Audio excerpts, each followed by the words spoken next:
Welcome to Just Facts with David Song. Welcome to episode 2. Today we're going to be talking about the opiate epidemic, and I will be showing you and breaking down the science of opiates in today's society. We're going to talk about some hard-hitting questions today, and everything that you want to know about opiates I could probably tell you. So buckle up and let's find the facts.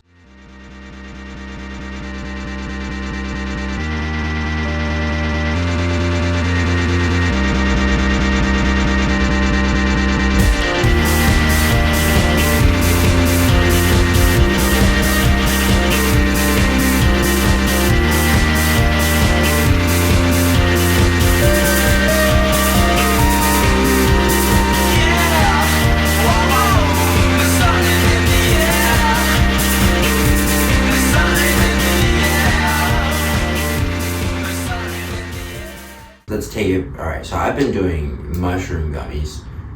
I did them from the time I was like 17 to 21. And so let's take it back. So in my town of Poughkeepsie, mushroom gummies, they're like a huge thing. Like, I live in a college town. So there's DCC, the CIA of America, the Culinary Institute of America, and then Marist College. So that's 3 colleges right there. And with the locals, like local college kids and even the teenagers, is these mushroom gummies. They freaking love them, especially like the ravers. But yeah, so I'm just gonna break down what they're just FDA approved chemicals at whatever point in time that the people who are making these bars can get into the bars to synthesize the bar to be the same exact, basically replicant of psilocybin, but it's not actually, there's no fucking psilocybin in the bar whatsoever. So you're just taking an amalgamation of fucking whatever chemical that the FDA has approved that these fucking insane chemists are mix mashing without any regard to human consumption. And they're just making it's legal. It's a legal loophole. And there's this very popular chemical, 7-OH. And 7-OH is basically, it's synthetic. It's worse than kratom, and kratom is synthetic. Opiates is synthetic. It's all synthetic. It's just synthetic derivatives of more synthetics. So, yeah, it's pretty bad. And the local police force doesn't do anything to... Okay, so it got so bad at one point I was pushing these...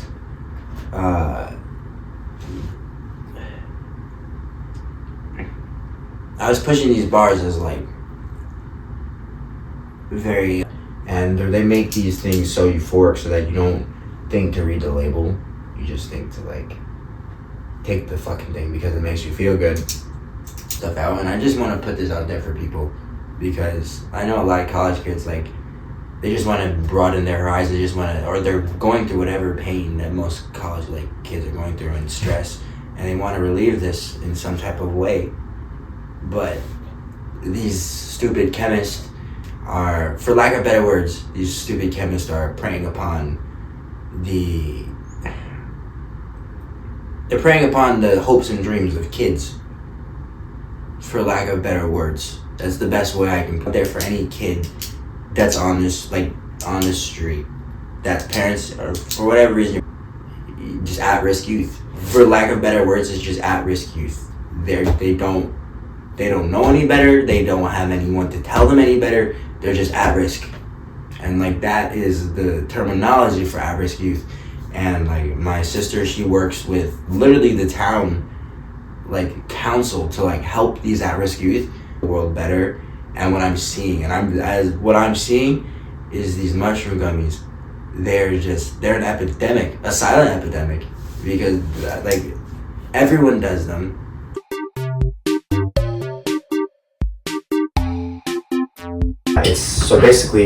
It's a chemical compound found in the kratom plant. Kratom is a plant found in Southeastern Asia. It gained popularity in the early 2000s, and it isn't a Schedule I drug, meaning that you could just buy it at any smoke shop. It's just readily available. What it does is it binds to your opiate receptors in the body. So your mu receptors, your kappa receptors, and just one more. I believe it's your beta receptors, or delta, I'm sorry, your delta. And those receptors are responsible for the chemical reaction produced by opiates in the brain. So I'm just gonna read a little bit about these receptors and what they do and why 7-hydroxymidine or miditerigine is a very bad chemical, and because it's basically what it does inside of your body. There's these chemical makeups this is the molecular structure of 7-hydroxyzine, so I'm just gonna say 7-OH for the sake of pronunciation. But basically what 7-OH does in the body, it's miditerigine is the main psychoactive chemical in kratom, and it's the main psychoactive component in 7-OH. However, what we see happening in the process in the brain is that it starts shifting once it comes in contact with the body. So something about the molecular structure, it shifts, right? And 7-OH and kratom, they're marketed as opiate derivatives, meaning that they can assist with opiate withdrawal, they can assist with pain when they're actually quite worse. And the statistics and the studies on these things show that they're actually way worse than opiates, much worse than opiates. I'm just gonna give you a little bit of background on what opiate receptors are, because this is what kratom and 7-OH target. Because the highs are so intense, right? That's why the receptors are so important, because the receptors are responsible for making you feel the way you feel. My goal here today is just to explain through science what drug withdrawals are and how you can get over them, because they're very easy. But things like this, things like 7-OH and kratom, they don't make withdrawal easier. They make it harder.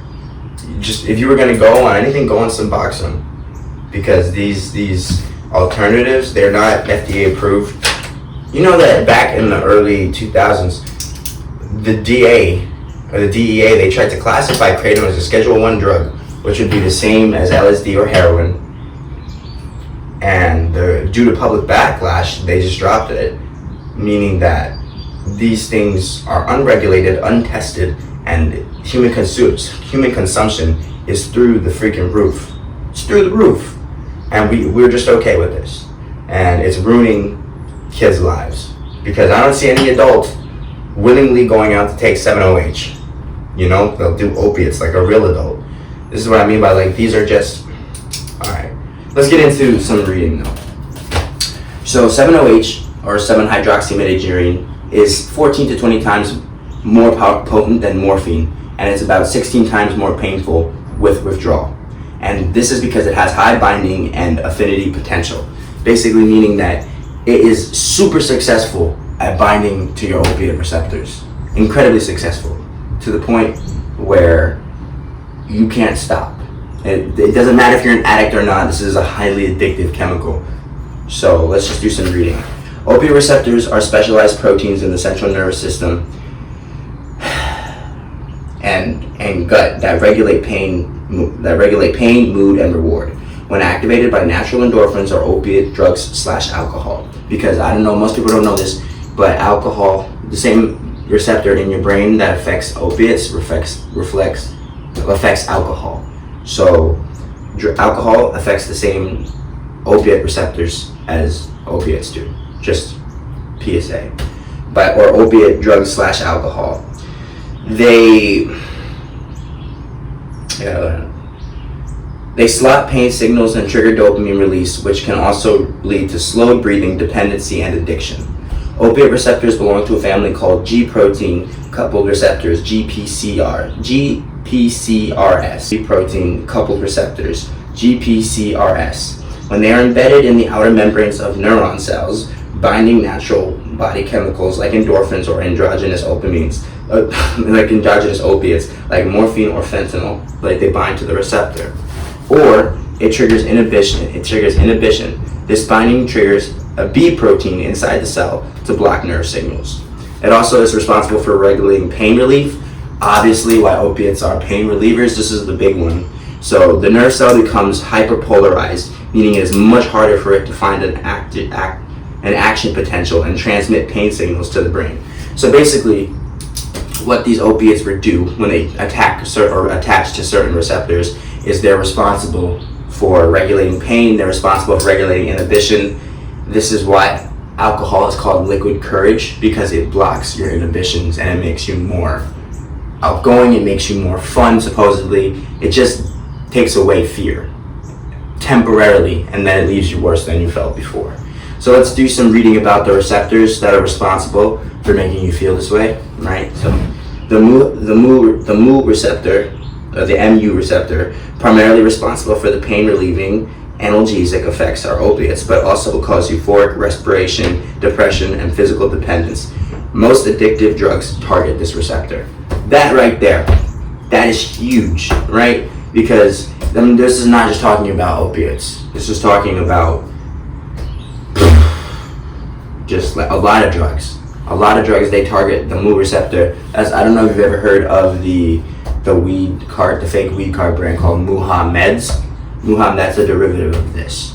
And that's why, as chemists and as representatives of science, it is our job to explain to the layman, or just somebody who doesn't know, what these things do in the science. Because I strongly feel like if we educated kids on drugs, there wouldn't be such a drug problem. I'm not talking about DARE. I'm talking about where you have a class about drugs, teaching kids about drugs. It would be much more preventative than enabling, because these kids are going to find drugs one way or another. But let's read about the third receptor. That's your delta receptor, right? So delta, and then 8, again, another weed brand, or supposed weed brand. Your delta 8 receptors are also associated with pain relief and mood regulation, with potential and antidepressant effects. So again, all of these effects that you get from binding to the cell, right, they cause euphoria, dysphoria, they cause mood uplifting, they're very serene, you feel like you found an easy fix, right? But if you go back to when Oxycontin or hydrocodone, whenever all these opiates came out, right, in the cotton family, the things that the cotton family did to get these opiates pushed out on time and to the masses, they were literally illegal. There's documentary after documentary about what the Oxycontin epidemic and the opiate epidemic did to the country. Not just the country, but the world. Opiates have been a problem in the world since, you could track opiates 8,000, you could here, let's do some reading. Opiates can be traced back nearly 8,000 years, beginning with the cultivation of the opium poppy in ancient Mesopotamia around 3,400 BC, from ancient painkiller and 19th century elixirs to the highly potent synthetic derivatives used today. The story is defined by a continuous push to isolate stronger, more reliable, let's read that again. Opiates can be traced back nearly 8,000 years, beginning with the cultivation of the opium poppy plant in ancient Mesopotamia, around 3,400 BC. From ancient painkillers and 19th century elixirs to the highly potent synthetic derivatives used today, the story is defined by a continuous push to isolate stronger, more relieving elixirs coupled with cycles of widespread addiction. So it has a lot of, and it can be traced back, kratom itself, which is where 7-OH is derived from, it can be traced back to Southeastern Asia. It's been used there medicinally and recreationally for thousands of years. So ancient origins and medical beginnings. So from 3,400 to BC to the 1800s, it was widely used as an anesthetic and a painkiller. The ancient Egyptians used it. And mind you, science was not as advanced back then, so back then, when somebody got sick, it was more about making them as comfortable as they could be until they died, because we didn't have any measures to fix them. Now, granted, we knew stuff, and I'm sure there's a lot we knew that we don't know today, but again, that's just purely speculation. According to science, we didn't know that much, and the life expectancy in Egypt was like 30 to 40 years old. When you were in your teens, you were halfway through your life. So there are there's a lot of history coinciding with opiates. They've been around just as long as we have, if not longer. But beginning from 3,400 BC to the 1800s, discovery kept moving forward, so we just kept figuring out how to isolate molecules more and more. And then when we hit, that's the sociology of drugs, right? So drugs have always existed. The naturally occurring compounds and molecules in drugs have always existed. For example, in Central America, they chew cocoa leaves for altitude sickness, not to get sped, but to chew them for altitude sickness, because cocaine helps your equilibrium, because it clears your sinuses. And the reason that we have equilibrium, that's when you get vertigo, right? You have this liquid in your ears that helps with balance. And when you get vertigo, that liquid in your ear, it crystallizes and you lose your balance, and you have crippling vertigo and crippling like dizziness, and you can't get out of bed and you're constantly throwing up. Cocaine actually helps with that. Eucalyptus helps with that, and eucalyptus is another plant found in the wild, quality eucalyptus, but eucalyptus is highly inflammatory. And then you have plants like aloe vera. Aloe vera helps with burns, but none of them show the potential for binding to molecules the way that opium does. And that's why morphine was such a big deal when it first came out, because especially during war, because you had a lot of soldiers who, again, they were just trying to make them comfortable until they died. Opiates are a rather androgynous topic when it comes to addiction. But so the Sumerians, Egyptians, and Greeks recognized the euphoric and pain relieving properties of the milk of the milk sap extracted from the opium poppy plant. Poppy pod.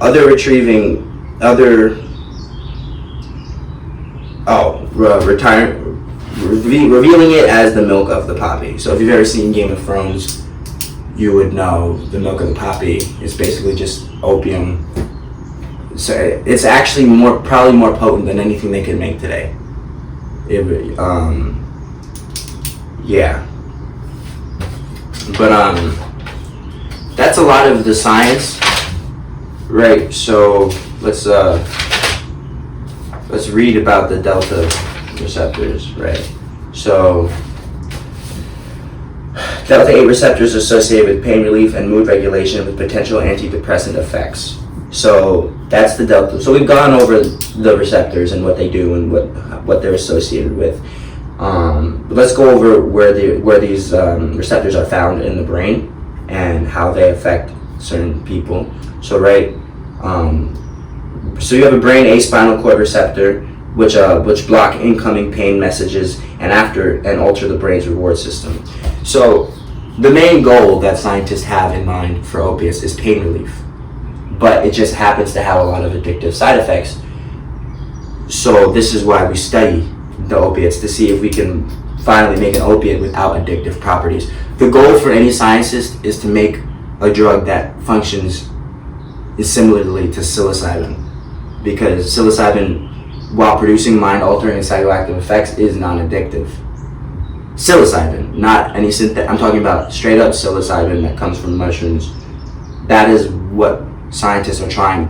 Because right now, if you look at drug studies, the only drug that's really on the forefront is that's okay. So the closest drug to getting decriminalized, the same way marijuana was, is mushrooms, just because of all the medical applications that it has.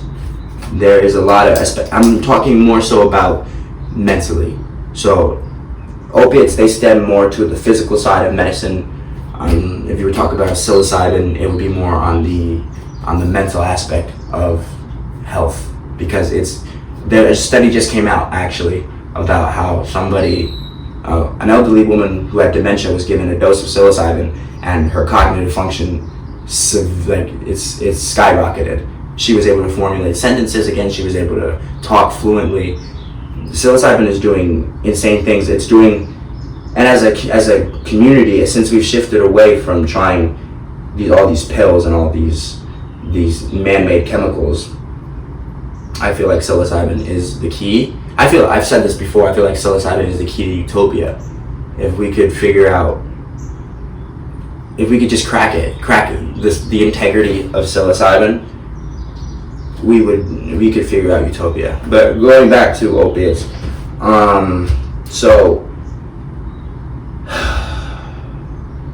Yeah, so there's also it also affects your digestive tract. They can be found in the digestive tract. Receptors here slow down gut mobility, which is why constipation is a common side effect of opiate use. If you've ever used opiates, you will know that opiate craps are the worst.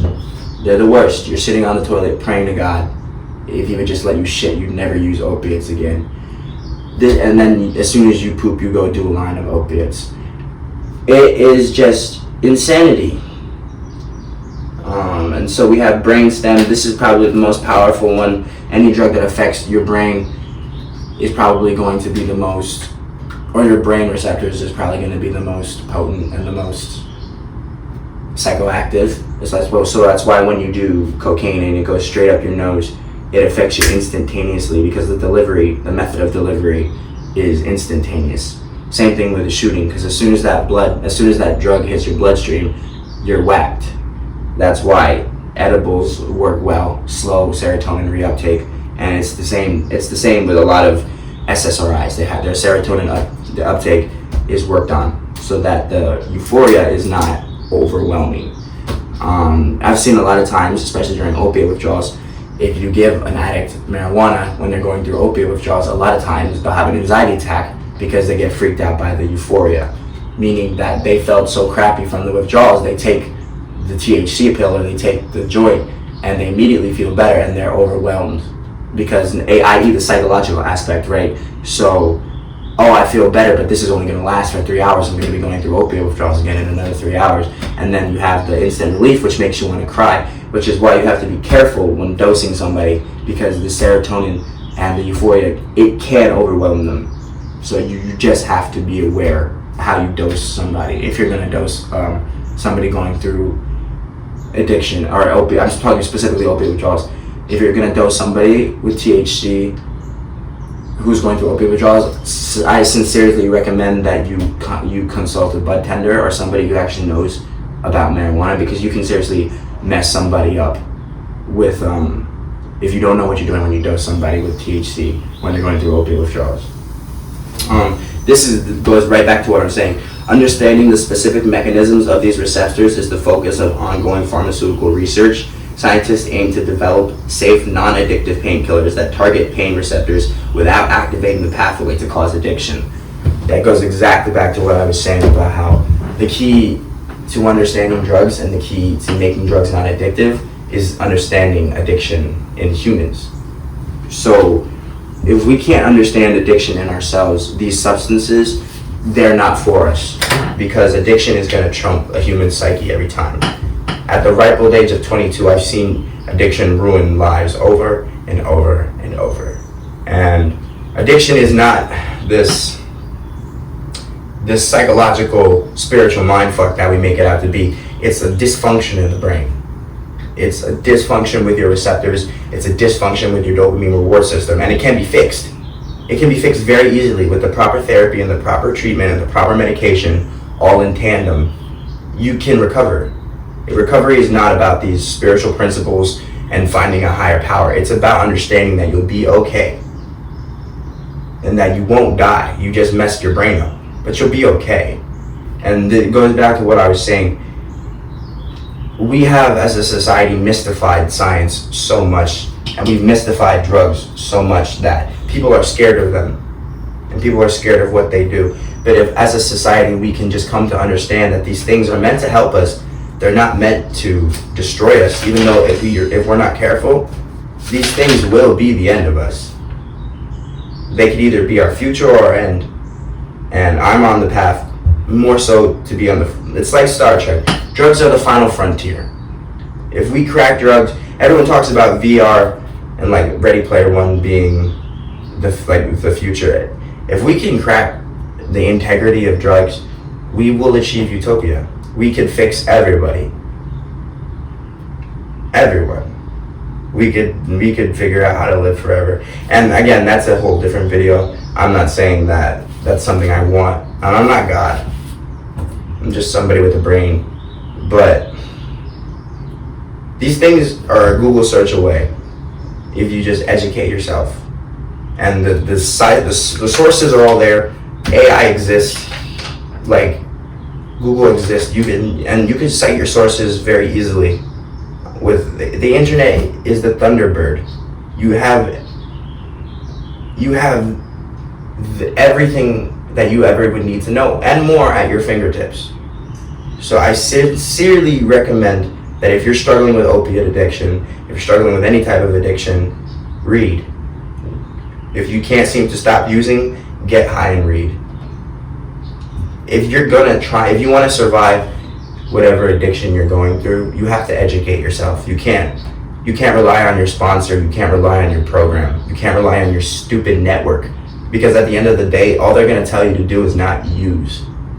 And while that's good and dandy, you have to figure out why you don't want to use.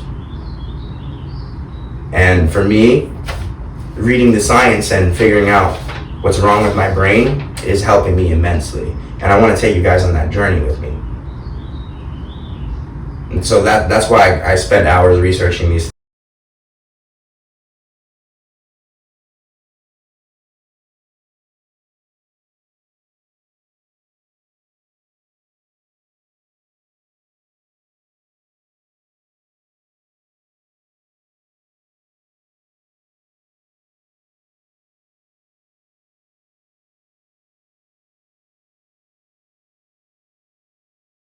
A little TED talk.